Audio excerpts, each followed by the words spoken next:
On this episode of Fired Up. If she was looking to get attention, she accomplished her goal. She actually posted on Facebook that her son would shoot up his high school. If she's convicted of just what they've described so far, it's potentially 5 years in prison, and that assumes they don't find something else to go after her. And this is, the redeeming statement is that he would only get the ones who were bullying him because he was an excellent marksman.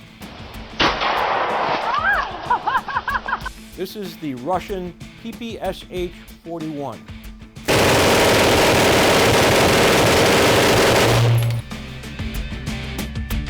Hey, thanks for tuning in. I'm your host for the show, Bob Irwin. You're watching Fired Up from the gun store in Las Vegas, Nevada. This program is about guns, politics, and self-defense.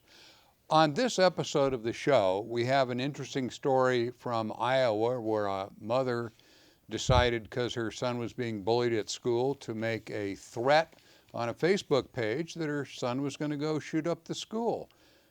Obviously not really well thought out. We're also going to address a story from California. They've recently finished an almost statewide buyback of 1,500 guns, which no doubt has reduced crime and violence in California. We'll look into that.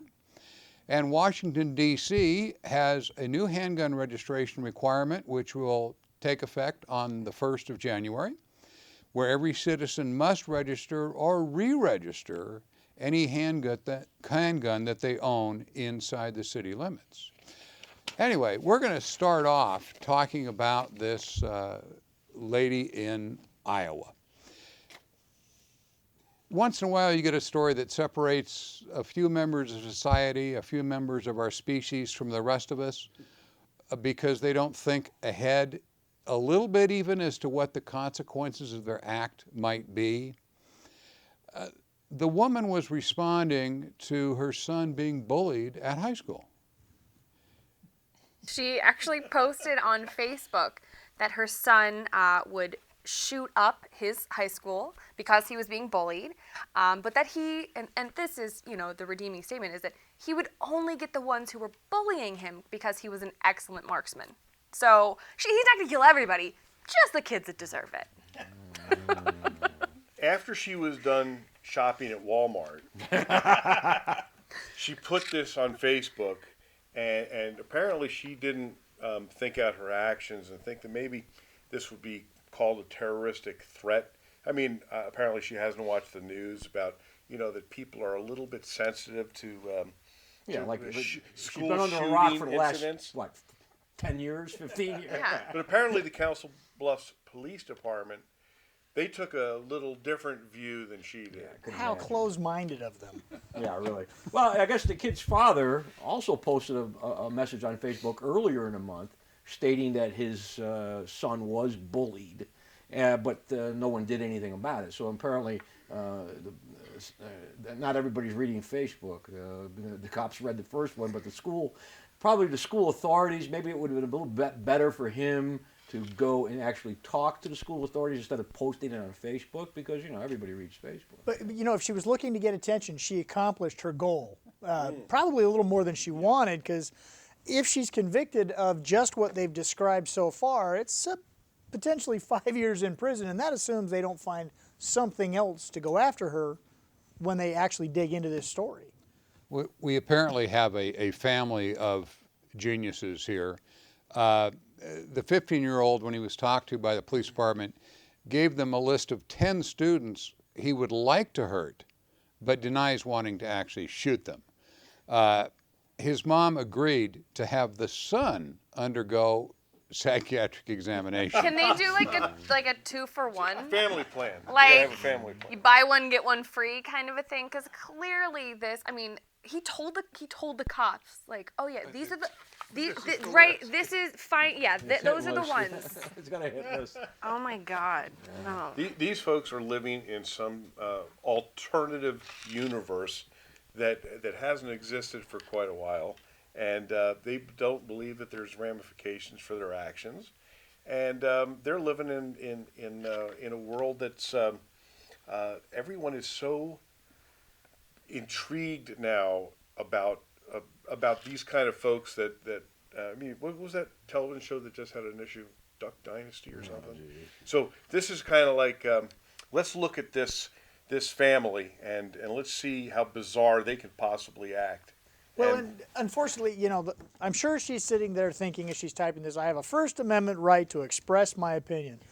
Unfortunately, You think she knows what the First and Amendment there's a is? lot But of she might have been about a .20 when she was doing it too, though. well, yes, do not post and drink, right? Or, there's a lot of things you shouldn't do while ingesting alcoholic beverages, assuming she was doing that. But First Amendment protections allow you to express your opinions about things, but when you cross the line from expressing your opinion to a directed theory of attack, placing an entire school And on then when your kid writes concern, a list of the 10 kids. well, and who knows if he actually wrote the list or if the cop's saying, well, it was, little Johnny, who was bullying you? Oh, it was Freddie and Sam and Jill. And I mean, we don't know what he actually said. Now, if he was actually walking around with a list in his pocket of the people and, Sam moves from his locker Is to the that bathroom making at the list and checking it 1:15, twice? checking it twice. That's exactly right. Merry Christmas. He's deciding who's Christmas naughty. story. Okay? Well, that was a $10,000 Facebook post that she put out there because that was her bond to get out of jail. And I understand as a mother, it has got to be very frustrating when you have a child that is bullied because it's become such an issue, and we see a lot of these kids that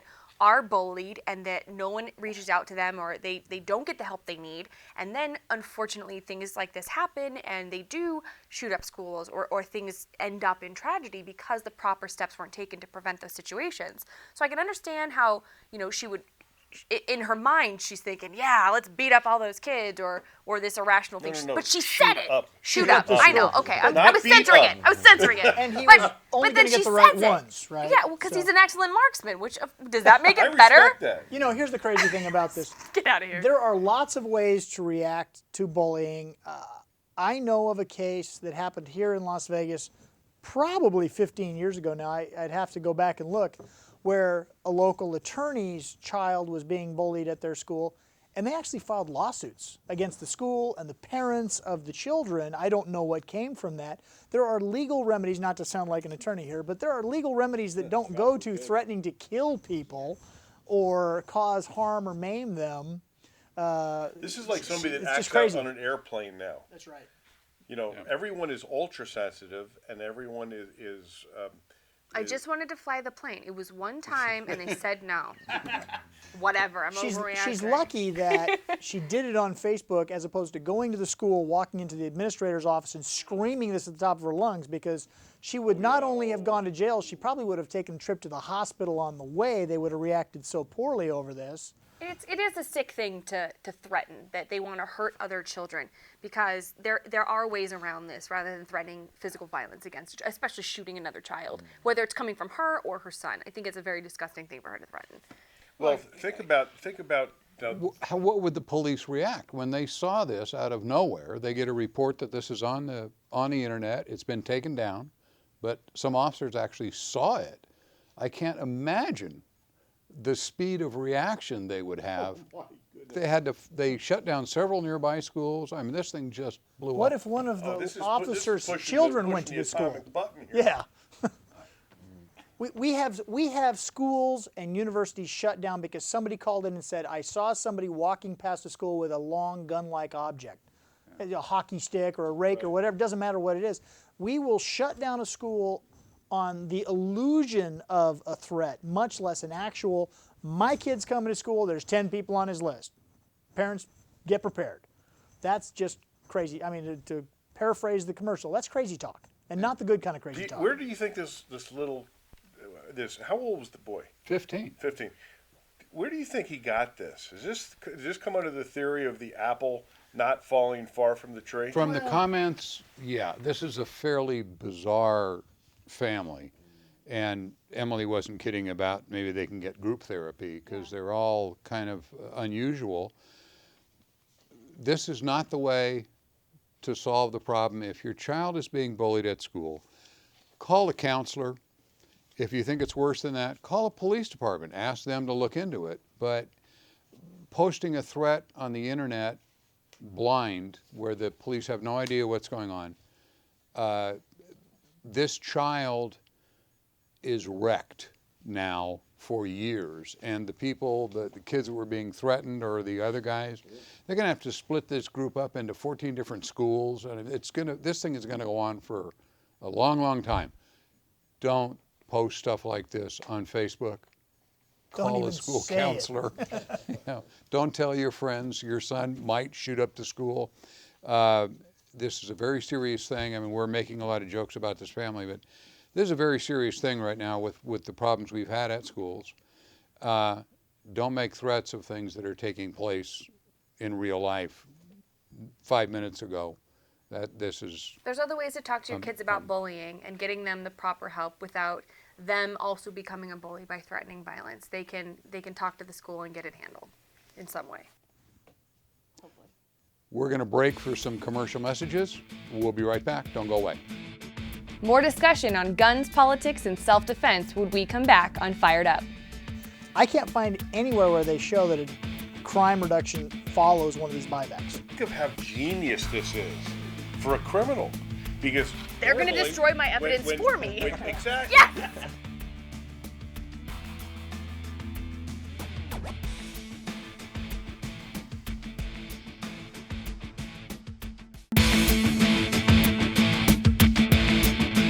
We are back here on Fired Up. California recently had an almost statewide firearms buyback. They put out information from several different towns here and there, Los Angeles and some smaller ones, that they're going to buy back guns where they give out coupons or toys or lottery tickets or cash for people who are willing to come and just turn random guns in. I guess this is a theory to reduce crime. That's what they're saying, is that if they take these firearms off the street, they'll be unavailable to be used in crime. They're typically the kinds of firearms, whatever that is. I think there's a little firearm profiling there, but the kinds of firearms used in crime. The problem is I've kind of done a little research. I've tried to find where one of these gun buybacks does anything other than enrich individuals who take firearms in and they get coupons or money or stuff like that.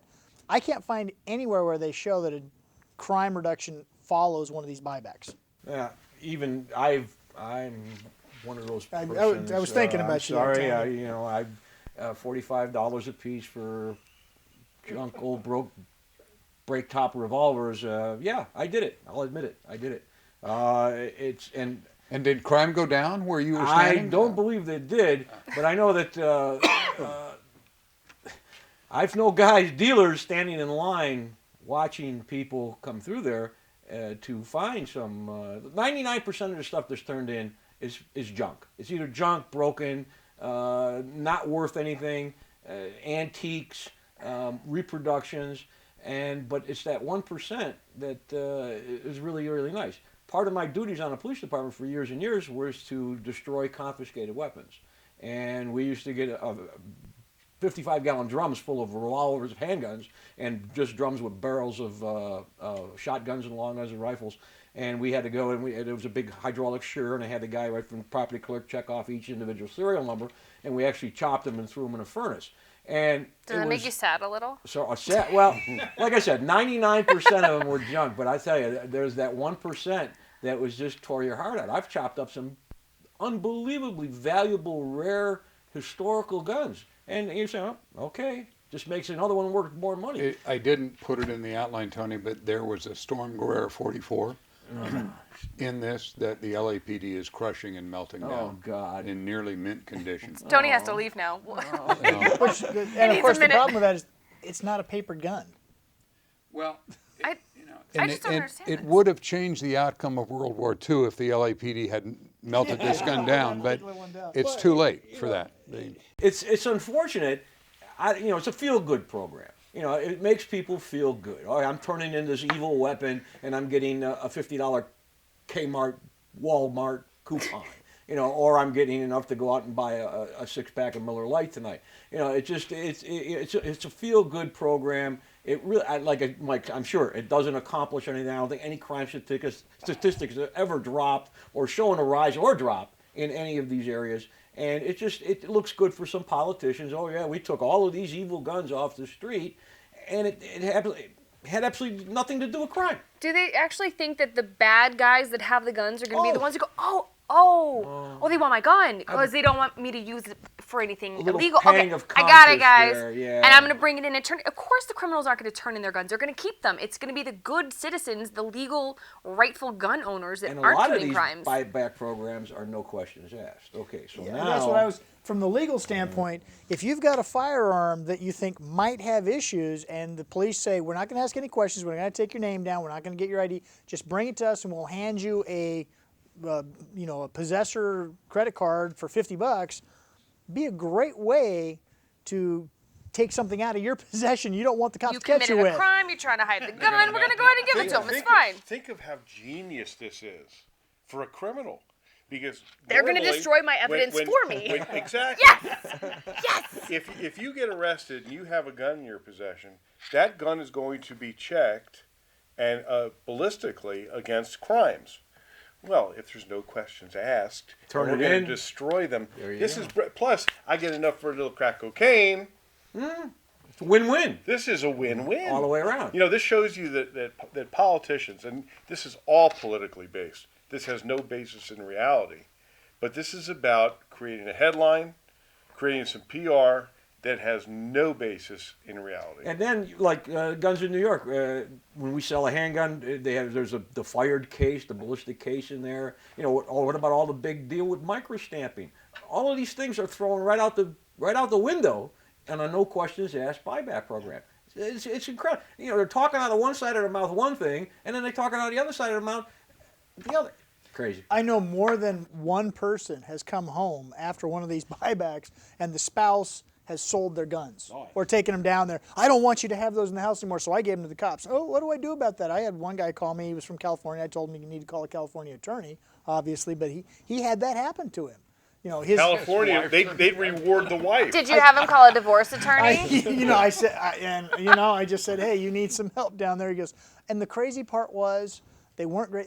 They were his grandfather's war trophy, Mauser, and something like that. Brought him back, you know. And he says, my wife just hated those guns. And I wouldn't get rid of them, so I was out of town on business, and I came back, and there'd been one of these buybacks, and she'd taken them down there and turned them in. He called the cops and said, can I have my guns back? They said, no.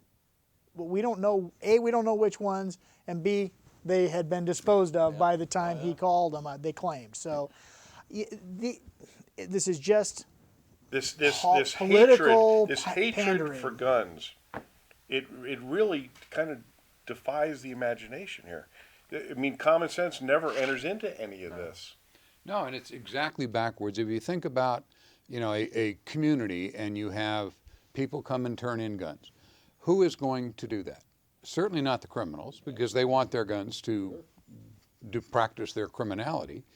And real homeowners who are worried about people breaking into their houses, hopefully they're not going to turn in their guns too, either. So we have the only people that are turning them in are people who don't know what they are. They don't know what the gun looks like. They don't have anything to do with it. It's, you know, I found a few of these where the girlfriend turned the gun in because the boyfriend was in prison. And sometimes law enforcement doesn't even know what they're getting. I've seen pictures where they're showing all the firearms, and I went, that's a Daisy BB gun. That's a pellet gun. There's a very famous picture of, I think it was actually back east someplace. They're holding up an AT-4 rocket launcher tube that has trainer written on the side of it. Somebody had taken, and an AT-4 is a single-use weapon. Now, obviously, you're not going to have it in private hands, and if it was a real live one, that's the kind of thing you probably want somebody to take off the street. This was, you can buy this in a surplus store for probably a couple $100. I don't know what they sell them for. But it wasn't even a firearm.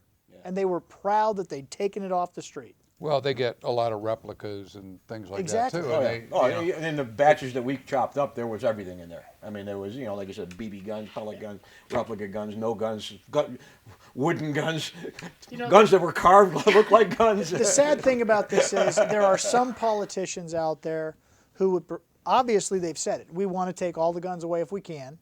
That's their political belief. But the reason some of them are doing it is they want the populace to be more dependent on government. You know, give us your guns. You don't need to have those anyway. We have a law enforcement agency. You know, somebody like Randy Sutton's going to come running to your safety 15 or 20 minutes after you really need them, but you don't need that gun. And that's But it made That's him the problem. feel Made him really feel good. didn't That's it? right. But Felt really that's good. the other effect. No, It no, disarms it made people a who good- need it made the a gun. good headline. It made a good headline, and let's not worry about reality. So the criminals have their guns. The people that need the guns for self-defense are disarmed.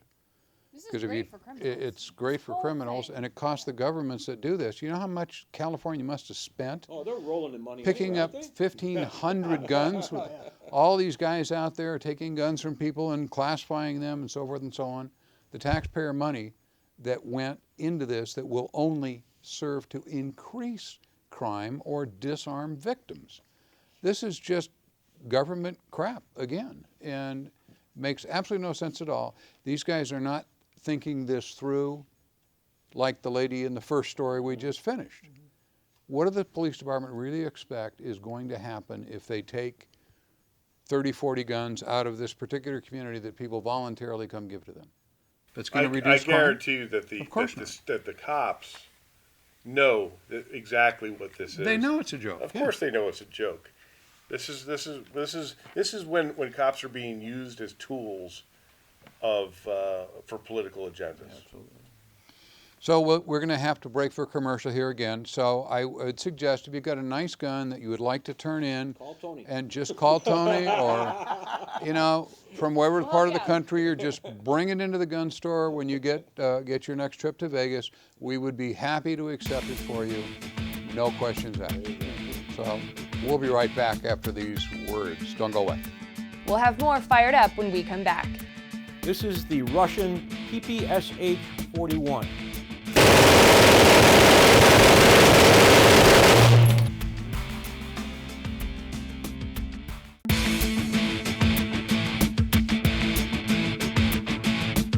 Hey, we're back here at the Pro Gun Club for the Firearms Fair, and I'm here with Bill Murphy, the owner-operator of the Surefire Institute. This is his show. Bill, it's such a pleasure to see you out It's a here. pleasure to see you guys, and thanks for coming out. My show is scary. This is the show of 40 vendors that showed up this weekend to put all this stuff together so that the public could come out and shoot, try all the different weapon systems. Vendors are selling their individual wares, and it's hard to get 20 different shooting companies on one range at one time. So this is an honor that they all came out to participate. But it's really for the people of the Las Vegas area, you know, Boulder, Henderson, and what happened is you can come do anything you want today short of a human sacrifice. All right, we don't allow that, but anything short of that, we allowed it. Well, I see you've got your moving robot out here. People are shooting that and having fun with that. Well, we're having a great time. Is that we brought our steel targets out. We have reactive steel. We have the moving target, so it attacks you as you're applying self-defense to it. And so you're applying the shooting to it. It's coming at you. Then we pull the T-shirt off. We give you a T-shirt, and then you get to wear the T-shirt with the bullet holes through it and all that. So it's a fun thing. It's family-oriented. We got kids games. We got food. We got all the different stuff. We do this in California. But as we all know, California is dying on the vine, so we wanted to move this whole event over to Las Vegas and over here to the range, and it's just a great Now, trip. this is the first time it's been held here at Pro Gun, correct? We've been doing it at Rahaga's Range in California for 30 years, and we're going to continue as long as we can. But what happened, this is the first year of it in Las Vegas, this is the first year of it at Boulder, and so what happened is at the Pro Gun Club, we got it set up. This is our new home. We built our range facilities, we put our berms in, we put our classrooms, we put our shoot houses in. So this is the home of the Surefire Institute, and we're related to Surefire LLC, which is the flashlight company. We're the training arm of them. So we do some of the most advanced training in the world for military, for law enforcement, for the public, for the armed citizen. And at Fired Up with Bob, we're all about guns, politics, and self-defense, and doing it right. So how would our viewers get to come out here to take a class with your world-class instructors? Well, all you have to do is go in the Surefire Institute, or just go to Surefire and hit training, and you can go ahead and get a hold of us, and you can come on out. We run classes every week. We've got some great experienced instructors. We've got some Las Vegas Metro guys. We have some retired military guys. We have some active duty special operations guys that come on out here and they do the teaching. And our emphasis is fun while learning. And then what happened, the skills here, we have so many testimonials about the skills that we teach, saving lives in combat, saving lives of the armed citizen, and it's just, that's our reward. And that is exactly what it is. You need to come out here, take a class with these folks, improve your skills. If you carry a firearm for self-defense, you need to be able to effectively employ that tool. Bill, thank you so much for taking the time to meet with us. And remember, next year, same weekend, the 14th and 15th of November, it will be Firearms Fair 2. See you then. We're still here at Pro Gun at the Firearms Fair hosted by the Surefire Institute. I'm here with Tim Wegner, the inventor of the Blade Tech holster and the founder of the company. He's got a bunch of his wares out here. I'm just admiring this particular holster. I have a similar model in leather, but this one is so much lighter and looks a whole lot neater. Tim, why don't you tell us a little bit about what you do here? Well, we make more fits for more different firearms than any manufacturer on the planet. There's probably not a gun out there that we don't or haven't made a holster or molds for. We do everything from injection molded stuff to our hand formed and custom Kydex work. A little bit of both, and we have all kinds of cool fittings and stuff, which is a lot of these fittings were invented because we needed something different than trying to make multiple different belt sizes on a holster or a magazine pouch.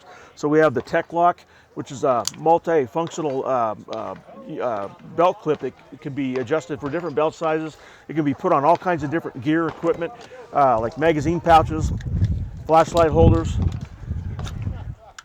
holsters. A lot of people like them on their gun holsters and that. That seems brilliant because you might go from a dress belt to a 2-inch belt to a nylon belt. Exactly.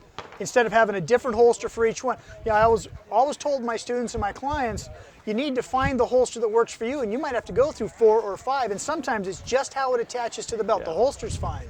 So that is brilliant. And one thing we've always kind of strive for is to give the customer the most bang for their buck. A lot of our stuff is modular. It's built on a modular platform.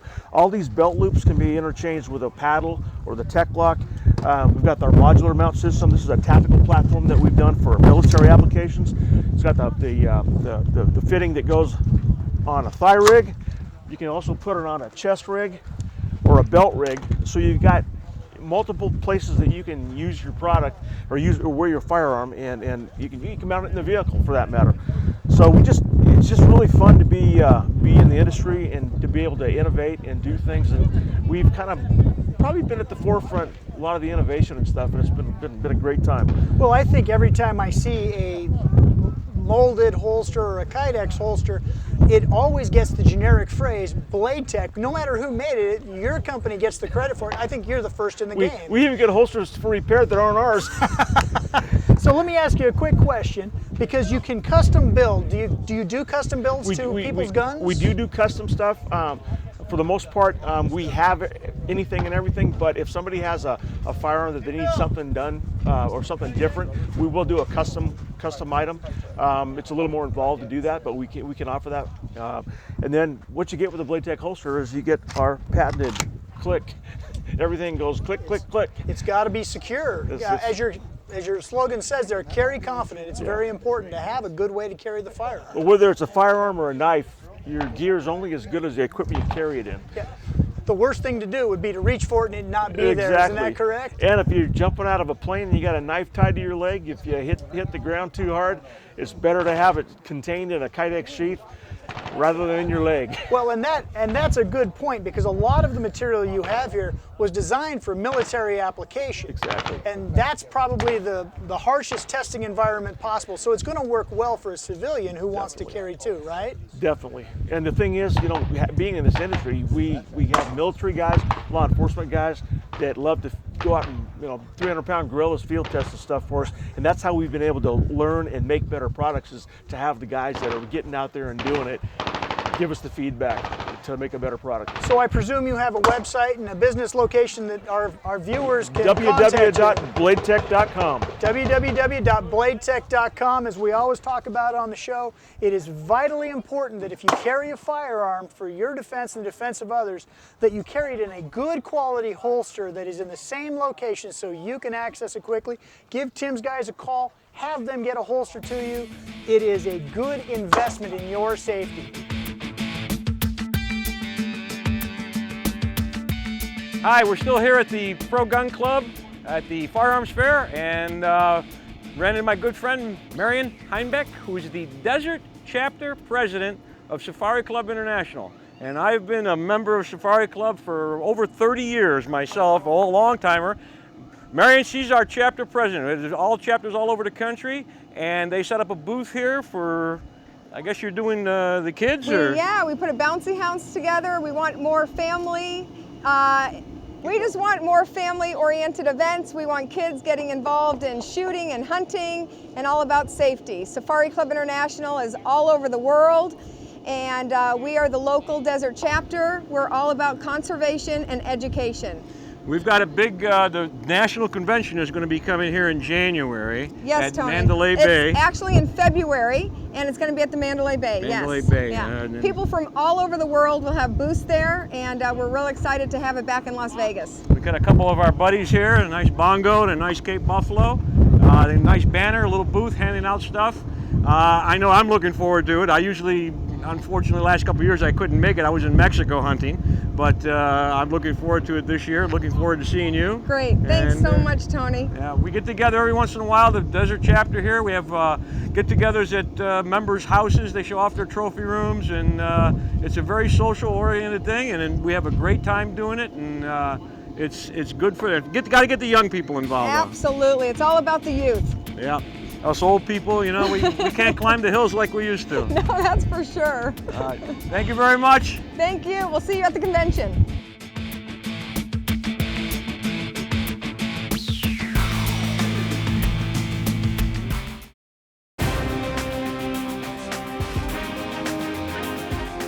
Hi, this is Tony with the Gun Store in Las Vegas. Thanks for watching Fired Up with Bob. Tonight's historical demonstration, we're going to show you a very, very nice gun. This is the Russian PPSH-41, commonly referred to as the Papasha. During World War II, the Russians needed a lot of firearms, obviously, and they were in short supply of submachine guns. And they came up with this Papasha. Now, the Papasha is a low-back operated, full auto, selective fire. It has a selector switch right here. It goes semi and full. It fires a 7.62 by 25 cartridge. It's a bottleneck cartridge, very, very high velocity. And they came out with the drums. And this gave a soldier 71 rounds of unbelievable firepower. However, the drums didn't work out too well because they were dropped and they would dent and then they would malfunction. And as you can see from this one here, it has several serial numbers on it. And what they did is they actually found the drum that would work good with the gun, and they kind of mated the gun to the drums. And drums all the time with crossed out serial numbers in various locations on the drums, and those were fitted to each individual firearm. Then they came out with the stick magazine, which was much more reliable, and it was 32 round stick magazine, and that just fit into the gun and you could shoot it that way. These were a lot easier to make, and they were much more reliable.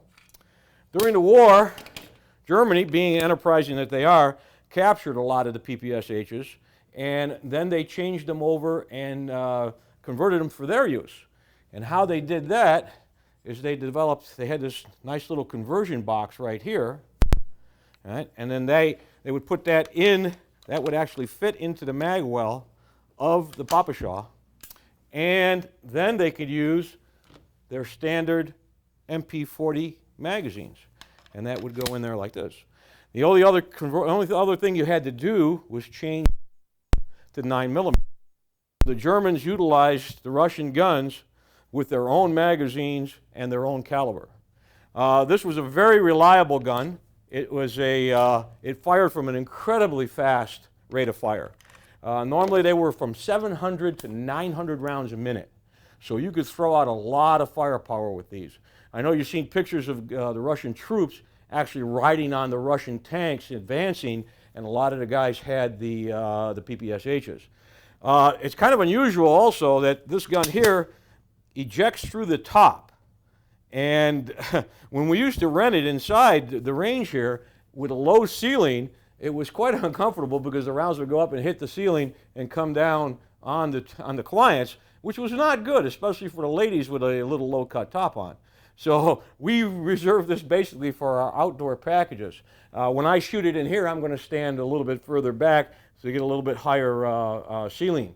But you're going to see an incredible rate of fire on this gun. It's one of my favorites. I've actually won the last 3 years in a row at the Big Sandy Machine Gun Shoot, their subgun competition. I didn't compete this year, but for the last 3 years in a row, I won it shooting this gun. So it's an incredibly nice gun. It's crude, but most of the Russian guns are crude, but they do work very well. Okay, the loading of the drum was quite time consuming, and that's another reason why they did away with it. And I can imagine doing it in bad conditions. First thing you do is push the button in the back, take the cover off, and inside here is a spring that you actually have to wind up.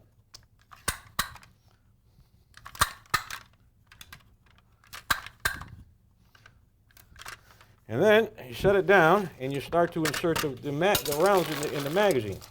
Each box came with the appropriate number of rounds, 71 rounds, and you would have to set them in there very carefully and just continue to load until you're all the way around. All right, once we've loaded all of the slots up with, I release the back here to put tension on it, and now everything is under spring tension. And then we put the cover back on, push it in the back again, and now we have a complete 71 round drum ready to go. So we're going to put our ears on and we're going to get started. All right, we're going to load the drum, and it's very easy. It just inserts into the gun like that. Like most submachine guns, it fires from an open bolt, and we're ready to go. We're going to do a couple short bursts, and then we're going to cut loose and show you the unbelievable firepower this thing can put out. Okay.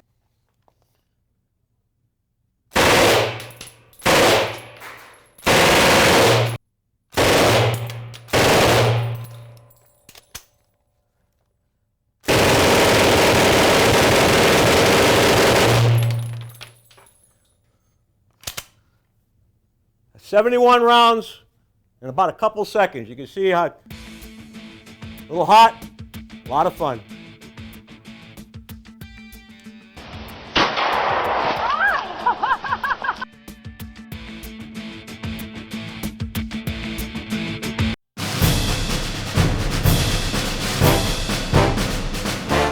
Hi, I'm Mike Rogers from the Gun Store. Time for our Moron of the Week segment. We see people doing stupid things. Please don't do these things. Seek competent instruction. We have some of that at the Gun Store. Come and see us.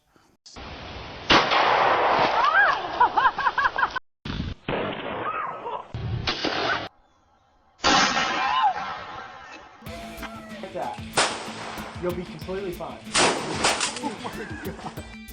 As a firearms owner, you are subject to federal, state, county, and municipal ordinances that affect your ability to own and carry firearms.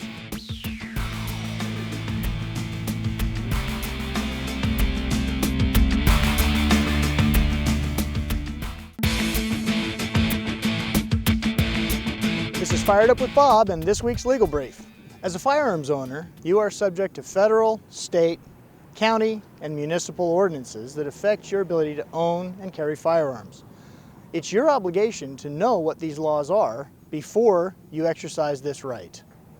There are a lot of sources out there for you to find out what the law says. Some of them are more questionable than others. Any source that starts with "my Uncle Fred's third cousin said" is probably not the one you want to rely on. Most states have a database online of their state laws. Quite often, it's the state police agency that manages this information. They'll have a page dedicated just to it. Your local agencies may also have a page. You can also rely on books. There have been several written, mostly by attorneys. Often it's for one jurisdiction, such as the state of California or the state of Illinois. There's at least one out there that has all 50 states. Just remember, it's a whole lot easier to change a law than it is to print a book. So while the big parts of the law may not have changed, the little parts might have.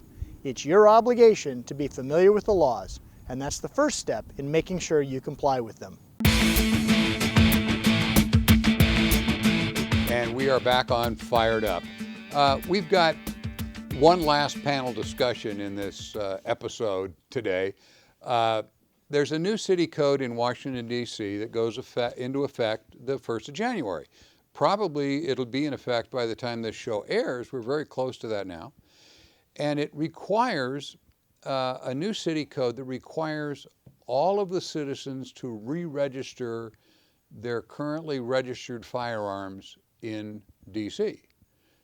If they already had them registered, they're basically throwing out the previous registrations, and they have to start over, and everybody gets to bring their guns into the police department and re-register them under penalty of apparently going to jail and a $1,000 fine. So, okay, I'm deployed overseas in the defense of my country, and I don't get the notice, and I come back and the 90-day grace period is expired, then I get a $1,000 fine and a year in jail. Theoretically. Pretty much. Thank you very much. This new law requires. Thank you for serving. We appreciate Yeah, that. absolutely. This new law requires the re-registration of all firearms. There's approximately 40 to 50,000 firearms registered in D.C. And so if you're in D.C. and somehow watching this, if you think your old card is going to exempt you, you're wrong. They're going to void those cards. There's a 90-day period.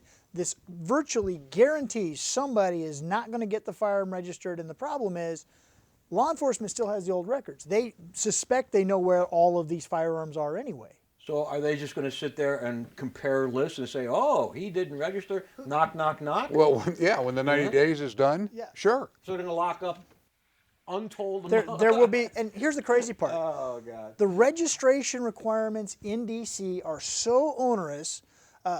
I don't know how they're going to do this in the time frame required. It takes forever to legally get the card and to do the registration paperwork unless they're going to hire extra people. There's only one or two people in their police department.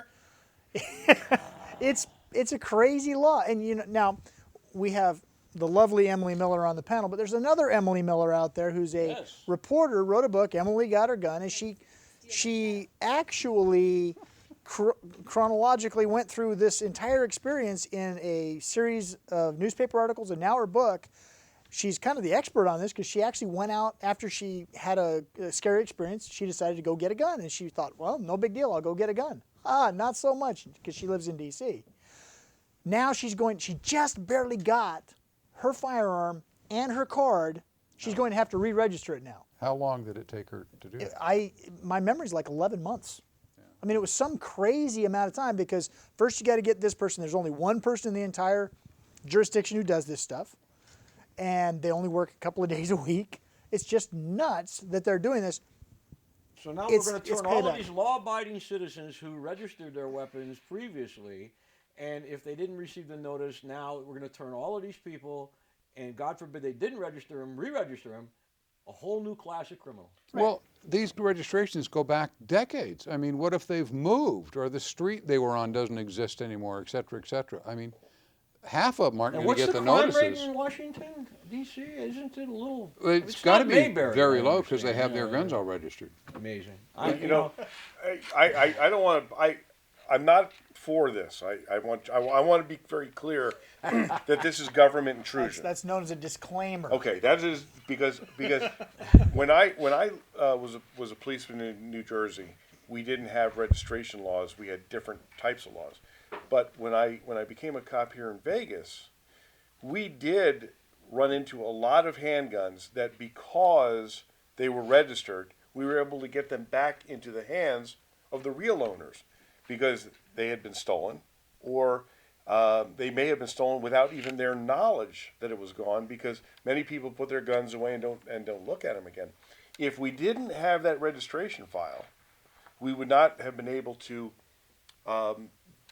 charge somebody with possession of a stolen firearm, or we would not have been able to get them back to the people. So there's another part to this.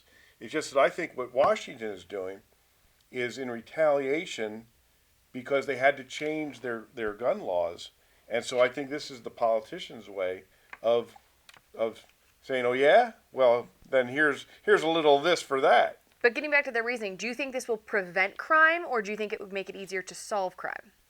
I think it makes it easier to solve crime. So it's not going to prevent anything from happening by re-registering everything, but it just might be able to make it this easier whole to track it. No. Hold on a second. this re-registration thing is absolutely unjust. Absolutely unjust. I'm just saying. They just do a little bit of the paperwork before you guys get to it, so it makes it a little easier for you on the back end. No, I'm not defending this re-registration. I really think that's vindictive, and I think as we discussed, this can make criminals out of good people because of administrative, issues here, and so no, I am not defending this. I am simply talking about how registering handguns does have a positive benefit. But I don't think the positive effect of the registration outweighs the negative effect of the registration. For example, if somebody has their firearm stolen, they do a police report. And registration in Nevada is only in one county, and not even in the entire county. There's a jurisdiction within the county that's exempted from it. So it's not an all-encompassing law, and stolen firearms up north still get returned to their owners because they do a report and they say, hey, my Smith & Wesson Model 10 was stolen, this is the serial number, and when it shows up in a pawn shop, law enforcement runs it against the hot sheet, and they say, that was reported stolen out of Elko. And they call the guy and say, hey, would you like your gun back? I'm not disputing that, but what I'm saying, the reality is this, that a lot of people own guns that they never record the serial numbers. And many people put these guns into their sock drawer and don't look at it again for 6 months. And they don't know it's gone. So and they don't know it's gone. That's why I'm saying that there's a positive to registering handguns. I'm not saying well, especially with this one. I mean, this is a very disturbing situation. This is government intrusion. The DC is more like a list of where they're at to round them up kind of list. Right, and I don't think that may not necessarily be their intention, but that's the way it feels because of the steps they make you jump through. I'm patently against registration of all kinds. Look what just but happened in New York City. Absolutely. That's what I was thinking. They pass a law that says you can't have these anymore, and suddenly NYPD has a ready-made list to mail out the letters. There you go. Turn in your bolt-action 7-shot Marlin because it holds more than 5. I mean, now they have a list of a go-to list. And California did the same thing when they did their assault weapons ban. They had to, if you wanted to keep them, you registered them. Now they have a ready-made list of EBRs. I've heard that. Where have I heard that? If you No, want it's to your keep, doctor you have to register. Wrong. Oh, They got serial numbers. I thought If you want to keep your gun, you can keep your gun. There, Okay. I've heard that before. This argument that this helps us recover stolen property is a nice argument, and it probably does, but that's why we ought to register car radios and wheels that are stolen off of cars and market sharping cards and all sorts of things that are stolen more often than guns are stolen. So the excuse is, if that's their reasoning, that way we can return the gun if we find it missing, and we've got this whole registration program. The bad guys don't register guns. They're not required to. It's self-incrimination. If you say to a felon, you have to go register your guns, that's illegal under the Fifth Amendment. He has to go to the police and tell them he's committing a crime. So he doesn't do that. So who registers their guns? The good guys. That it has no bearing on crime. We're going to have an election for sheriff here lately, couple of weeks, couple of months, and it's going to be interesting if one of the candidates comes out and says, I really don't think gun registration is an effective tool for the amount of money we put into it. I mean, Reno is surviving without handgun registration. Boulder City is surviving. I'm not sure it's the crime deterrent that it's put up to be, and I know it costs a lot of taxpayer money. If the crime rate goes up when we quit registering handguns,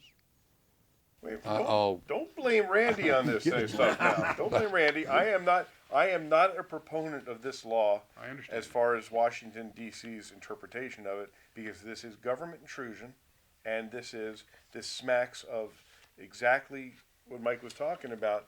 We're coming to get you when the time is right.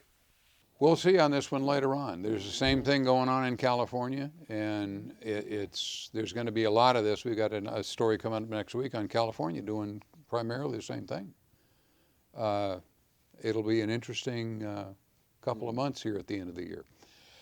That's all the time we have left in this show, unfortunately. I appreciate you tuning in. We're going to be here again, same time, same station next week. Please watch us again. Hit our website. You can find all kind of things about the gun store. And don't forget, when you have that gun that you have no longer want, drop it by on your trip to Las Vegas. We'll be here. Thanks for watching.